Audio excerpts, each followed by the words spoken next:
Assalamualaikum warahmatullahi wabarakatuh. Rabbi shrahli sadri wa yassir li amri wahlul 'uqdatam min lisani yafqahu qawli, amma ba'du. Selamat datang di channel kami.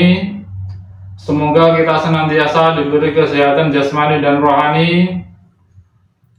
Pada kesempatan kali ini, mari kita mendengarkan ceramahnya dari Kiai Haji Bahauddin Nur Salim atau biasa disebut Gus Baha. Tonton video ini sampai selesai agar kita semua bisa mendapatkan manfaat ilmu dan barokah. Jadi makanya sampean jangan putus asa. Makanya keliru sekali kalau kita bilang diampuni Allah nunggu istighfar. Enggak. Tentu istighfar penting, kita sepakat. Istighfar itu penting, kita sepakat. Tapi itu tidak satu cara-caranya Allah untuk orang bisa diampuni. Nabi misalnya ngendikan ana wa kafilul yatim kahateni fil jannah. Coba. Orang sering istighfar sama kafilul yatim, kira-kira surganya cepat mana? Cepat kafilul yatim meskipun enggak istighfar. Boleh istighfar terus tapi medit ra karuan. Tak jamin pun rokok alamatnya medit jelas nih rokok aku roh. Jelas. Al bakhilu qaribun minan nar, jelas alamatnya deket-deket situ lah, paham ya? Wis jelas as-sakhi qaribun minallah, qaribun minan nas, baitun minan nar. Nah al-bakhil baitun minallah, baitun minal jannah, qaribun minan nar. Jadi yang medit itu ya deket-deket situ alamatnya sudah jelas, deket-deket dengan neraka. Ana wa kafirul yatim kahataini fil. Berapa? Apa semua yang dimaafkan Allah Nabi nyebut syaratnya istighfar? Kebanyakan malah enggak. Sah nih swarga itu susah kabeh iku ilang. Aku maksudnya orang sebagian susah. Jadi maksud itu jami harus kabehane susah. Ora kok separuh susah. Nah ning dunya kan seneng mau separuh no. Oh, misalnya lagi rukun mbek bojo malah kakek dijaluki. Nek lagi nenengan ra ono sing mbok keloni bingung kan kowe. Akhirnya separuh ilang. Kayak ambek tangga lho. Nek akrab rukun utang, nek ra cocok ganggu, sing repot tok napa? Asal cek ning dunya napa? Repot. Nah rukun akrab utang, nek ra cocok ganggu, wis repot. Kayak negara kan ngoten. Nek negarane stabil absolut wong kumo luhur, sok paling demokratis. Tapi nek ra stabil ya loro, stabil ya loro, ra stabil ya loro, cek dunya napa? Cek dunya. Inna rabbana satan ya, tapi lumayan stabil, tapi ya tetap loro. Akhirnya kumo luhur. Qala innama utitu ala ilmin apa? Inti. Akhirnya kumo luhur. Sok koyo-koyo kita ini orang yang hebat so ngatur dunia. Padahal itu cara tasawuf masalah. Cara apa? Tasawuf mas. Inna rabbaka satan pengiran kita la ghafur. Niki dat agak nyepurane dituruti maring propiro so. Sakurun tor agak syukure le taati maring Tuhan. Mun muni kula terangno. Pokoknya sing ora hafal Quran lah, ibu-ibu hafal. Yo syaratnya. Terus sing ora hafal ibu-ibu hafal kudu hafal ayat iki. Paling gak yo hafal maknane. Ya tawacana sitok-sitok. Summa aurasna, manan kemudian saya kasihkan. Karena nak dimanani waris itu kan kesane sing ngekeki mati. Adalah Allah ora mungkin mati. Mulane Imam Suyuti urun atoina, manane aurasna iku atoina paring. Kena dimanani waris kesane kan yang memberi mati, padahal pangeran ra bakal mati. Ono Imam Suyuti. Cara aku niku wong Isra kabeh nama maksudnya ora ngono. Mulane aurasna mek dekne diganti apa? Aktoina. Ya agak ulama dadi ra roh karepe. Nah kula roh karepe aurasna iku kan waris. Waris kesane kan mati. Terus dekne urun aktoina. Terus Alkitab itu kitab apa saja, Injil ya kitab, ya kan Alkitab. Ya kuatir darah di Injil, di ini maksud itu urun Al-Quran. Wis bener tuh, paham ya? Kita tak warai itu wong alim, ya. Wes bener. Ya salim berarti. Soleh boyong cara santri soleh boyong. Soleh. Nah ayat ini menurut saya bukti bahwa kita pasti benar. Terus kita ini kelompok ahli sunnah nopo wal jamaah itu pasti benar. Meskipun secara personal kita salah, tapi madhab kita pasti benar. Ya apa ayat ini kan jelas ayatnya. Kemudian kitab ini Al-Quran ini tak kasihkan orang-orang yang kami pilih. Orang dipilih Allah itu kan kelas super, ya kan? Allah yang milih loh, bukan sekedar lembaga negara. Allah yang milih itu kan berarti super. Tapi kemudian orang super itu uniknya Allah bilang faminhum zalimul linafs. Orang yang saya pilih itu kemudian ada yang kelakuannya itu kurang ajar, zalim. Sekarang pertanyaannya, orang yang zalim itu bagian dari yang dipilih apa keluar dari yang dipilih? Keluar bagian apa keluar? Bagian. Makanya cara ahli sunnah wong fasik ora keluar dari Islam. Mergo minhum rujuke je alladinas tofaina. Paham ya, mulane ora usah terprovokasi wong nek zina ora Islam dosa gede, ora Islam nyekel patok kuburan, ora Islam dikeris, ora Islam iku keliru. Wong Allah dhewe dawuh kemudian Quran ini tak kasihkan sama orang-orang yang kami pilih. Lah yang kami pilih itu ada yang berstatus dolim. Artinya yang dolim pun masih berkategori yang kami pilih. Artinya minimal tidak keluar dari Islam.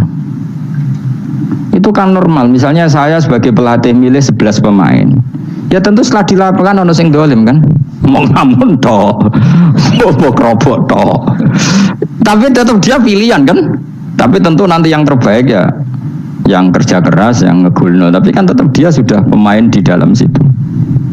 Jadi jelas ya. Makanya ya saya ulang lagi ya, tak latihan. Misalnya ja'an nasu, misalnya manusia itu datang faminhum zaidun, waminhum amrun, waminhum bakrun. Artinya ketika kata manusia itu pasti memasukkan zaid, amr, bakar. Orang-orang yang dipilih Allah itu ya siapa saja, yang penting kategorinya dipilih. Meskipun setelah dipilih Allah itu ada yang berstatus zalim. Nah kenapa tetap dipilih Allah? Ya karena dia punya status. Tak warai ya jadi wong alim. Gempong malam biro, malam rolikur. Selikur, rolikur. Biro? Yes. Anggap aja Lailatul Qadar. Rasa darani ganjil. Sing darani ganjil ya sapa? Aneh-aneh. Lailatul Qadar ya mulai tanggal 1 Ramadan. Malah ulama darani mulai ruwah. Iso wis ke ruwah wingi. Kalau sering tol Lailatul Qadar kadang mulut, kadang Dzulhijjah. Kalau kan jenisnya on time. Kowe wong melarat, dene dhuwit pendak entuk THR. Nah wong marang pangeran ya sawal selo besar ya entuk napa? Lailatul Qadar. Mergo Lailatul Qadar iku malam diturunane Quran. Quran itu turun Ramadan tok apa tau Sawal ya? Sawal ya tau, Dzulhijjah tau. Dzulhijjah tau. Bolak-balik al-yauma akmaltu lakum turun bulan apa? Dzulhijjah. Kowe mari amatir, itu angel terus. Sing darane Lailatul Qadar iku malam diturunne Quran. Quran turune iku piro? Ya macam-macam, Ramadan nggih bolak. Nah, tapi ono kelas-kelas premium, ono kelas umum, kelas umum ya pokoke Ramadan. Sing ganjilnya dipilih salah sitok. Dadi iku pembatasan apa? Nah, Quran dhewe turun coba surat paling terkenal, ayat paling terkenal al-yauma akmaltu lakum turun tanggal piro? Tanggal 9 Arafah Dzulhijjah haji wada. Padahal ta'rif Lailatul Qadar lail apa unzila fihil Quran. Ya tapi ilmu ini mari debat biasa. Semua wong ora takoi wong Gus nuzul Quran tanggal piro 17. Lailatul Qadar tanggal 1. Ya jare nuzul Quran yo pas Lailatul Qadar. Wong-wong nak muni bingung no wong. Nah aku sira bingung. Lha kok ora tau mikir jajal. Nuzul Quran sing resmi ning kitab-kitab tanggal piro? 17. Lailatul Qadar tanggal. Padahal Lailatul Qadar disifati apa? Malam turune. Wah, nek ora tau bingung ngono. Wong ana kadang ngirim wong goblok, wong kok ayeme ngono. Ora tau mikir.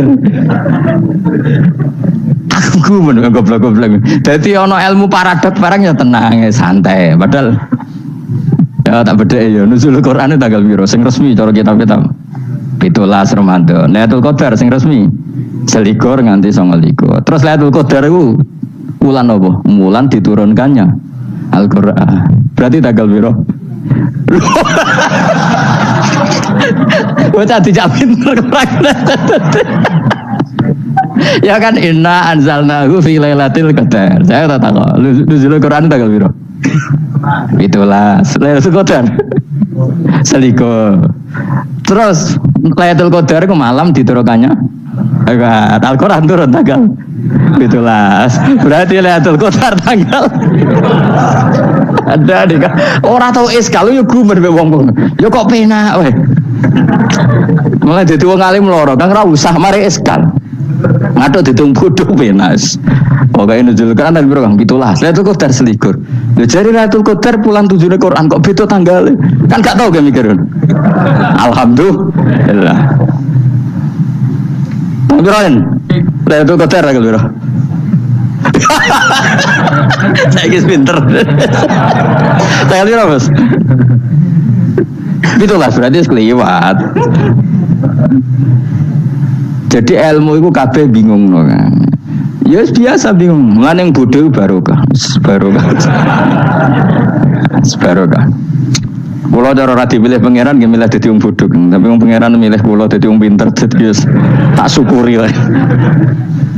Tapi kadang kula iri wong bodoh ku iri. Modele penak urip santai. Ya saiki ya Lailatul Qadar itu sifatnya apa? Inna anzalnahu fi lailatul. Normalnya kan ainun nuzulil Quran yo ainul Lailatul Qadar. Berarti tanggal piro? Darawane lagi. Innalillahi wa inna ilaihi raji'un. Kita warai ilmu cara wong alim. Meskipun sampean boleh bantah siji yo kadang keterbatasan ilmu.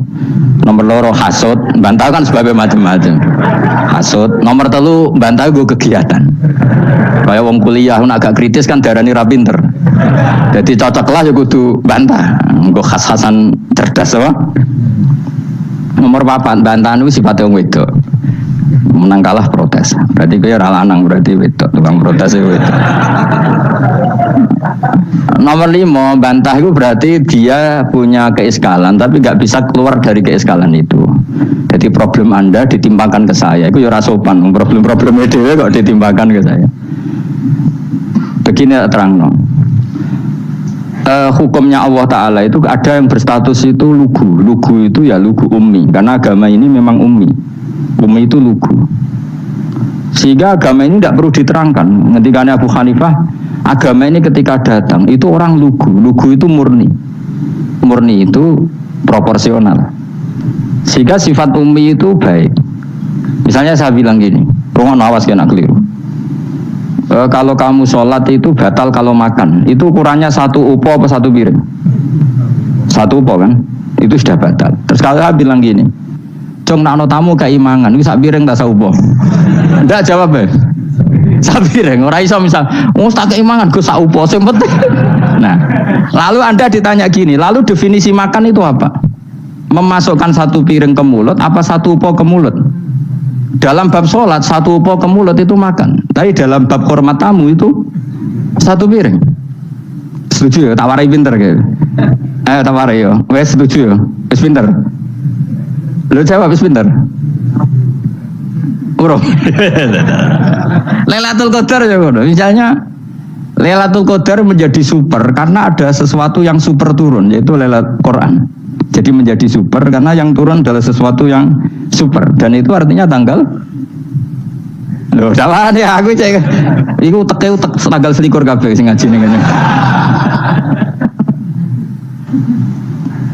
Oh jelas inna anzalnahu fi lailatul qadar. Rujuke ning ndi? Quran kan? Wa ma adraka ma lailatul qadar. Lailatul qadri khairum min alfi syahr. Makanya Lailatul Qadar itu ya bisa saja tanggal 1 kemarin sudah kelewat. Entah ini jebelis baris dada atau mungkin Saban. Jadi perdebatan ulama tentang Lailatul Qadar. Malah ada wali yang bilang saya tiap hari mendapat Lailatul Qadar. Nah, itu malah kelas menah, itu malah pusing, malah apa? Pusing. Udah gak usah mikir itu. Jadi hukumnya Allah itu ada 2. Ada hukum itu lugu dan ini bagus. Makanya saya itu kenangan saya terbaik dalam membela Allah dan Rasul. Saya ulang lagi, kenangan saya terbaik dalam membela Allah dan Rasul itu masalah faraid. Dulu mungkin banyak yang ingat lah ketika tahun berapa lupa saya, tapi ada seorang menteri dan pakar Islam menggulirkan isu hak waris itu sama, lelaki dan perempuan sama. Alasannya karena perempuan sekarang kerja. Jadi gara-gara kesamaan gender kemudian mereka ingin bagi waris itu apa? Sama lidzakari mislu hadzil unsayain itu ditentang. Gerakan itu pernah menguat, termasuk yang bisa dengan tanda kutip bisa menghentikan gerakan itu termasuk itu saya. Yang punya pikiran gitu tak parani, tak tantang begini. Saya bilang gini, Anda ngomong ini itu karena pinter apa karena tren? Tak tanya, ya karena pinter. Saya ini kan orangnya keren, punya kepangkatan jos lah. Ya kepangkatan jos, kepangkatan dunia, mestinya cara pangeran bejos ora ya ora. Cara ukuran dunia itu jos lah. Tak tanya, saya itu Pak Ba, termasuk yang setuju gerakan kesamaan gender. Dulu kan lelaki perempuan itu beda sekali karena lelaki kerja perempuan tidak. Sekarang sama-sama kerja maka warisnya harus sama. Terus saya tanya gini, lalu penyebab warisan itu kerja apa lelaki? Dia jawab kerja. Dia nggak ngerti kalau ngadepin saya. Saya ini kan orang alim yang biasa belajar mantek. Dia ini roh nak aku ngalim. Sembrono ya jadi dia. Ketika tak tanya gini, lalu misalnya saya punya anak, yang anak saya putri itu direktur BUMN atau direktur bank atau direktur PT besar. Kemudian anak lelaki saya idiot, goblok. Warisannya dikasihkan siapa? Kalau kerja adalah alasan dapat warisan, berarti anak saya perempuan itu yang dapat warisan dong. Anak saya lelaki kan idiot, nggak kerja. Lalu warisan itu berdasar prestasi apa empati? Kalau berdasar prestasi malah Anda ini aneh. Sudah kerja direktur BUMN hanya karena dia kerja, dia dapat warisan. Karena Anda bilang asbabul irsi adalah kerja. Kalau saya bilang karena empati, saya juga gak fair. Yang kerja juga butuh modal gak saya warisi, tapi yang idiot tak warisi karena warisan berdasar empati. Lalu Anda milih mana? Bingung deh. Sampai dia ikrar, saya belum pernah mendapat perlawanan seperti ini karena Anda ngomong sama orang-orang goblok, kata saya. Terus saya bilang, saya ini ngaji Wahab khatam berkali-kali. Anda mungkin baca kitab Wahab itu hanya terjemah. Maka menurut Islam yang menjadi hak waris itu sebabnya zukurah wal unasah, kelelakian menjadi dapat 2 bagian, keperempuanan menjadi 1 bagian, dan itu Islam tidak mau urusan dengan prestasi maupun empati, mujarrodul zukurah dan mujarrodul unusah. Sehingga dengan seperti ini tuh Islam nggak ribet. Coba kalau kamu pakai ilatul hukmi, pakai cara berpikir logika, malah ruwet. Karena tadi kalau kesamaan gender itu karena perempuan kerja, lalu misalnya yang lelaki idiot misalnya atau pengangguran, warisan kamu kasihkan siapa? Kalau kerja itu menjadi alasan hukum, kamu kasihkan yang perempuan kan? Aneh nggak? Yang sudah kerja malah kamu kasih warisan, yang nganggur enggak? Berarti berdasar atau berdasar empati. Kalau kamu dapat warisan, idiot dulu dong. Idiot dulu, goblok dulu, kecelakaan dulu, baru dapat warisan karena dapat empati. Yang sudah PNS gak perlu dapat warisan karena sudah juga ruwet. Fikih seperti ini ruwet gak? Ruwet. Nah, kata Imam Haromen gurunya Ghazali, agama itu kadang dinuna dinul ajais. Kita ikut yang lugu saja. Allah bilang lelaki dapat 2 bagian dari perempuan, ya lelaki ya yang punya alat kelamin, penis. Perempuan yang punya farji, ya sudah gitu aja, gak usah ruwet-ruwet. Kenapa begitu? Ya sudah seperti itu. Nanti lama-lama gini kalau diterusin. Ada seorang dokter fikih perempuan, dia menguasai fikih sholat. Ruhin lanang tapi gak menguasai fikih sholat. Rohnya mau pesolatan misalnya. Lalu yang jadi imam siapa kalau berdasar prestasi? Perempuan dong, karena dia doktoral fikih sholat. Dia menguasai aneh-anehnya sholat. Horo ibu masaili sholat dia menguasai. Sementara Rukin takoi sholat itu apa kan? Pokoknya ini gugus ngadeg terus lugu, terus ngadeg malah apa? Ada mulang, nak salam ngalerin. Dia tahunya hanya itu dok. Lalu kalau nuruti imam sholat adalah yang terpandai dalam fikih sholat, tentu yang imami perempuan. Tapi agama ini tidak seperti itu. Pokoknya wong lanang imami, wong itu. Jadi makanya kata Imam Haromen dinuna dinul ajais. Sampai Sayyid Muhammad itu sering ngutip beliau gini kan, Allahumma imanan ka imanil ajais, ya Allah semoga iman saya menerima konsep engkau itu ka imanil ajais, imannya wong wedok-wedok sing lugu. Ajis itu perempuan lugu yang sudah sepuh. Jadi misalnya ngukur anak seneng ya anak kono gedang goreng ngekei duwe, ya lugu saja. Itu bagus. Daripada kamu pakai argumentasi, karena argumentasi ini sebetulnya kelihatan cerdas tapi ada kebodohan masif. Karena tadi kalau hak waris kita otak-atik dengan prestasi, maka yang pro empati akan protes. Paham ya? Masa yang sudah kerja dikasih banyak, yang idiot enggak. Tapi kalau berdasar empati juga aneh. Masa dapat warisan harus goblok dulu, harus kecelakaan dulu. Maka Rasulullah pernah ngendikan ketika ditanya, lalu warisan untuk siapa ya Rasulullah? Nabi jawabnya lucu. Fali aula rojulin dakarin. Jadi Nabi sempat ngendikan kata rojul. Kemudian direvisi dakarin. Fali aula rojulin dakarin. Semua ulama ngendikan dakarin di sini adalah badal. Nabi ngendikan rojulin, kemudian Nabi ingat kalau rojul itu identik dengan lelaki dewasa, apa? Kemudian Nabi mengulang lagi zakarin, tidak harus dewasa, yang penting lelaki. Jadi meskipun baru lahir, kalau dalam keadaan baru lahir namanya apa? Kan zakarin kan, belum bisa dikatakan rojul. Paham ya? Nabi ngulang 2 kali, fali aula rojulin zakarin. Ini penting saya utarakan supaya clear. Jadi agama itu gak usah diotak-atik. Ya itu tadi misalnya imam sholat itu lelaki, ya sudah lelaki. Lelaki itu apa? Yang punya alat kelamin lelaki. Jangan dibalik gini. Yang dikatakan lelaki itu orang kuat. Sehingga meskipun perempuan kalau kuat, misalnya perempuan anggota poluan, lelakinya cemen, idiot, maka imamnya perempuan gitu. Karena mana lelaki adalah kuat. Ini keruwetan. Jadi agama itu tidak seperti itu. Nah sekarang kembali ke pilihan. Yang dikatakan pilihan itu orang hebat. Apa yang dipilih? Apa berdasar definisi? Apa berdasar kehendak yang milih?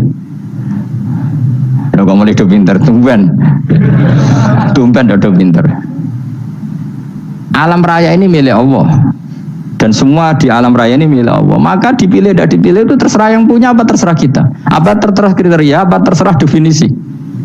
Dalam konteks kita sebagai objek diambil, tentu terserah yang punya.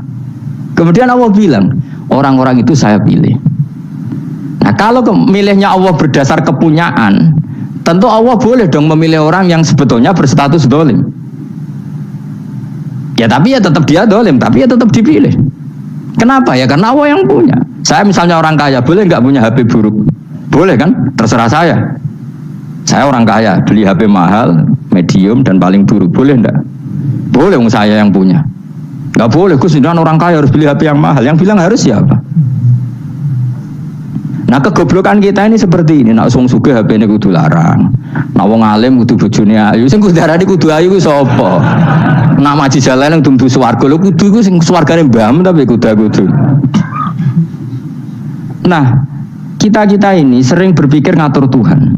Nah, Indonesia negara yang mayoritas Muslim terus Islam Indonesia kudu dadi sampling Islam seluruh apa? Dunia. Ya ora usah sombong ngono ya keben. Mayoritas kok wonge kakean ngono ae ora perlu GR jadi sampling percontohan Islam internasional ora perlu ngono. Lah misalnya terus dadi contoh misalnya nang Masjid Haram niru Jumatan ning Indonesia berangkat mbek do rokokan. Bariku teke diusep-usepno ning pojok pager. Lah misalnya wong Mekah terus do ngono kabeh karena mencontoh Islam Indonesia. Kacau kan? Ora usah GR ngono biasa wae. Napa? Biasa wae. Terus misalnya mencontoh Islam Indonesia, Indonesia nak jaran Wali Songo terus tahlilan nunggu nganti setengah jam. Lah terus raudhah dikepung ngono rak macet Mekah Madinah. Mergo agar ziarah Nabi terus nunggu apa? Sak jam. Nah ning wali sak jam ning Nabi 2 jam lah kira-kira gitu. Ya malah nanya Kanjeng Nabi tuh. Nabi sekaruan Afdhalul Khalqi mbok donga wa maghfir lahu warhamhu. Iku malaikat sak langit misah. Ya Nabi kok ndongakno di sepuro. Kowe tapi ya betul sepuro kan. Enggak boleh doakan Nabi gitu, enggak boleh. Allahumma sholli ala sayyidina Muhammad wa ala alihi, enggak boleh pakai ighfir lahu. Masalahnya tahlilan apa malam donga iku terus kamu gunakan. Ya misalnya terjadi percontohan Islam dunia terus Nabi kabudut ditalkin, nak ditakoki waman rabbuka piye. Terus Nabi warai waman nabiyuka. Mesti Nabi yo pro, aku Nabi coba takoi. Jadi kita ini sering kumo luhur karena kita mayoritas terus jadi percontohan Ora usah ngono. Paham ya napa? Ndak usah ngono, mayoritas sae tapi ora usah GR jadi apa? Percontohan internasional. Mungkin kalau masalah Islam damai ya bagus. Tapi itu kan tidak hanya Indonesia. Di mana-mana yang Islam damai juga banyak. Dan yang tukaran juga banyak. Toh yang tukaran nggak pernah maklumatkan diri ini percontohan janda. Ya biasa saja. Saya ulang lagi ya. Maka menurut saya nggak akan benar pendapat Khawarij atau pendapat Islam yang keras bahwa orang dosa besar itu keluar dari Islam. Karena ketika Allah mengatakan kemudian aku pilihkan kitab ini tak kasihkan orang-orang yang saya pilih, itu diantara yang pertama adalah meskipun mereka sebagian tetap zalim. Artinya tetap zalim itu tidak menjadi dia keluar dari status Islam. Paham ya? Sekarang saya tanya, yang dikatakan warga Indonesia itu siapa? Ya siapapun yang bergeografis di Indonesia, lahir sebagai akte Indonesia, ya orang Indonesia. Kemudian ada yang penjahat, ada yang maling, kita penjara. Apa dia keluar dari kebangsaan Indonesia? Enggak kan? Sama ketika orang Islam menjadi zina dan fase koruptor, keluar dari Islam enggak? Enggak. Karena Allah tetap bilang famin. Apa? Famin. Jelas ya? Wes kayak ngarah Khawarij. Kenapa? Kalau Khawarij cara berpikir itu ekstrim. Setiap dosa besar itu mengeluarkan orang dari status Islam. Oh, itu bahaya sekali. Karena nanti kalau itu iya, kita akan kehilangan banyak orang nopo Islam. Makanya Nabi nanti ngendikan, saya berharap yang nanti masuk surga dari umatku itu separuh, 2/3. Itu kata ulama-ulama. Kalau kita pakai mazhab Khawarij, orang Islam itu tidak sampai 1/3.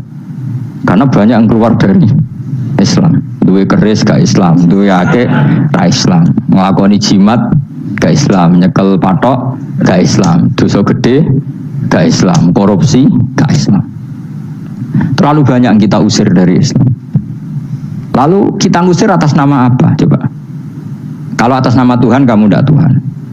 Atas nama wakil Tuhan, Tuhan tidak pernah mewakilkan ke Anda. Orang-orang mandate. Yang kita tahu dari Quran ya ayat ini, tsumma awrasnal kitabal ladzina istafaina min ibadina. Kemudian kitab ini tak kasihkan orang-orang yang saya pilih, dan orang yang saya pilih itu faminhum zalimul li nafsi, dan sebagian dari itu adalah orang zalim, dan itu jelas bagian dari itu. Artinya keluar apa masuk?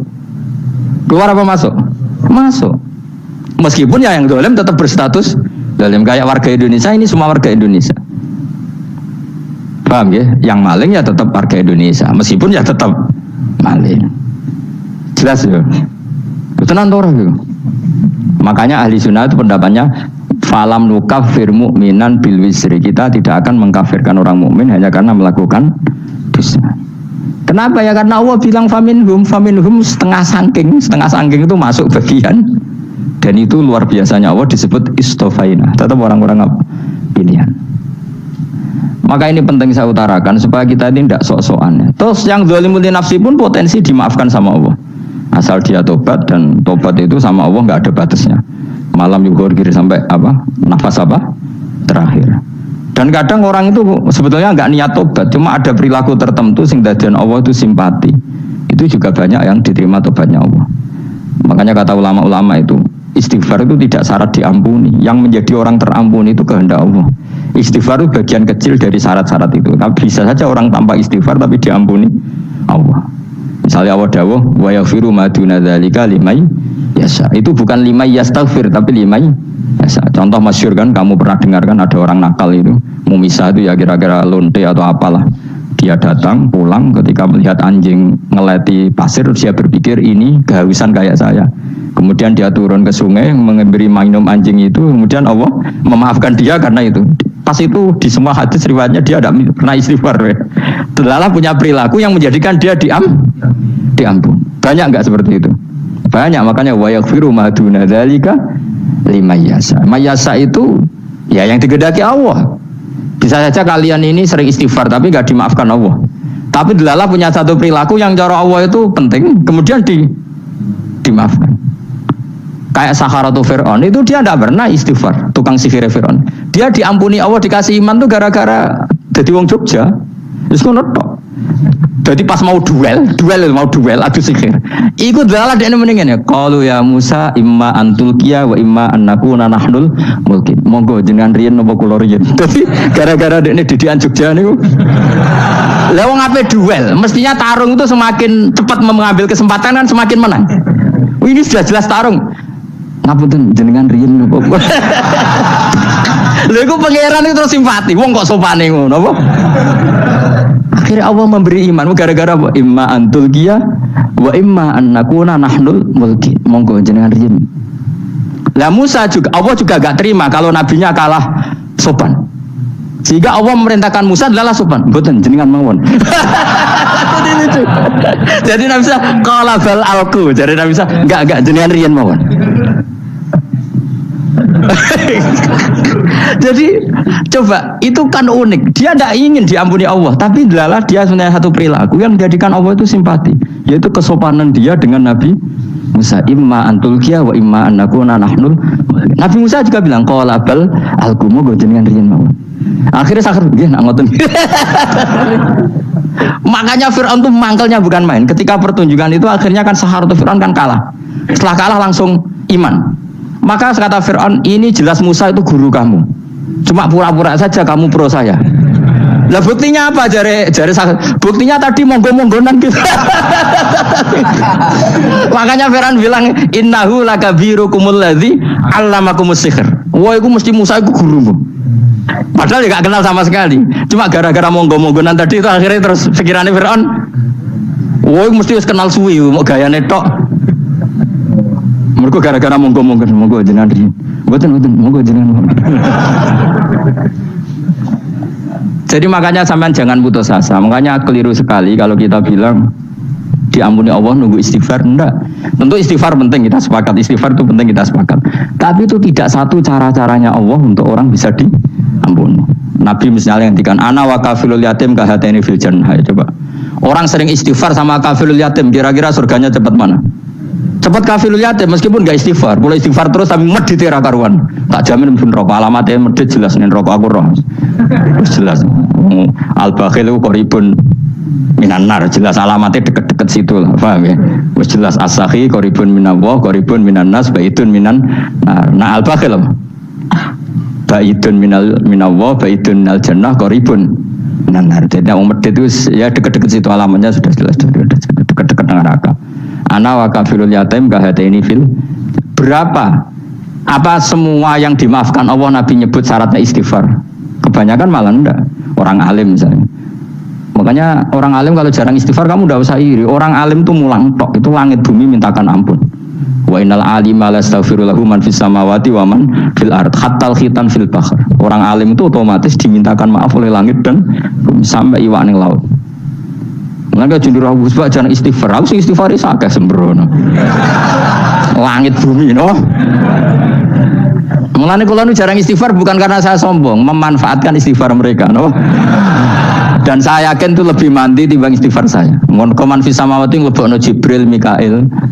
Orang-orang keren no, makhluk-makhluk no, keren.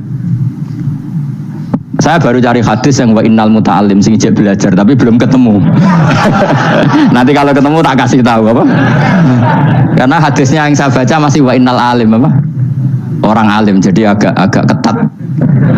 Nah, nanti kalau sudah ketemu wa innal muta'allima. Nanti dicari. Tapi pasti palsu kalau ada itu. Karena semua tagnya itu apa? Alim. Atau ya kamu alim dibanding yang di bawahnya ya semoga itu masuk apa? Jadi dibanding orang Papua kan harus alim. Saya ulang lagi ya, ini penting sekali. Jadi latihlah jangan punya gerakan takfiri orang lain dianggap kafir, orang lain dianggap kafir karena Allah tidak pernah mengusir hambanya. Meskipun apapun salah najiyah kata Allah tetap faminhum. Apa? Faminhum itu rujuknya ke yang depan. Jadi termasuk orang-orang yang saya pilih adalah faminhum zalimul li nafsi. Tetap dia di arena itu. Sebabnya Islam ya tetap di area Islam itu. Meskipun yang ya kayak warga Indonesia coba. Warga Indonesia itu siapa yang terlahir di Indonesia dan berKTP berkartu keluarga Indonesia sudah. Nanti tentu yang bajingan tetap bajingan, yang koruptor tetap koruptor. Tapi menjadi warga Indonesia atau keluar dari warga Indonesia? Tetap warga Indonesia. Kira-kira seperti itulah analoginya. Tetap istofaina, tapi tetap berstatus faminhum. Tapi rujuknya kan tetap faminhum ikut setengah sangking alladinas tofaina. Mulane ngaji sing tenanan, kowe ora usah anut khawarit. Khawarit itu apa? Ngamukan. Sidik-sidik wong liya salah itu apa-apaan. Loh saya juga mangkel be wong dolim. Semua orang soleh mangkel be wong dolim, tapi ya dihukum saja. Misalnya dalam Islam ada qisas, ada ada hadul qadzab, hadus sariko. Ya hukuman ya hukuman saja, tapi hukuman itu tidak bisa menghilangkan status. Ya sama seperti manusia tetap manusia, meskipun apapun dia ya manusia. Ya tadi misalnya manusia itu siapa? Ya manusia itu ya manusia. Terus kamu bikin orang yang standar ideal manusia adalah yang berperilaku baik, yang nggak pernah salah. Kemudian kalau Zaid itu maling berarti tidak manusia. Terus barangnya apa? Ketek. Tidak bisa. Makanya kembali lagi dinul aja. Kamu bikin definisi manusia itu tidak usah seangkuh itu. Manusia seperti ini manusia ya sudah. Maling ya manusia, orang soleh ya manusia, orang sedengan ya manusia. Lelaki itu apa? Yang punya alat kelamin penis itu lelaki titik sudah. Sehingga nanti warisannya ya dia lelaki. Sholatnya dia bergaya. Kamu tidak usah bilang gini, lelaki adalah yang cakap memimpin, yang maco, yang kuat. Jika kalau tidak seperti itu namanya perempuan. Terus kamu membolehkan yang seperti ini jadi makmumnya perempuan. Imamnya perempuan sing maco, Kacau nggak kalau agama nuruti logika-logika itu? Nggak jawab aja. Kacau. Lalu lucunya sekarang banyak kecerdasan yang mengarah ke sana. Makanya agama ini jadi kacau karena sudah ada dinul ajais. Agama ini agama ummi. Ya agama ini agama ummi. Kata Allah huwallazi ba'atsa fil ummiyin. Ummiyin itu lugu itu polos. Jadi kalau orang polos misalnya gini, ini apa? Kira-kira kalau jawab orang polos ini, jam. Bagus kan jawab jam. Jam untuk apa? Penunjuk waktu, ya sudah seperti itu. Tapi kalau orang engkek, ini itu apa jam? Itu barang murahan, bulat kan oleh jawab. Orang numpak mobil carry itu apa? Itu black melaku. Yang mobil itu Alphard. Jadi kacau. Nggak boleh agama dibawa ke sana. Apa? Agama di sana dibawa ke sana. Nah itu madzhabnya ahli sunnah apa? Wal jamaah. Alhamdulillahirabbil alamin. Telah kita simak bersama-sama ceramah dari Kiai Haji Baudin Nur Salim. Semoga dengan ceramah beliau kita bisa mengambil ilmu yang manfaat, yang insya Allah barokah.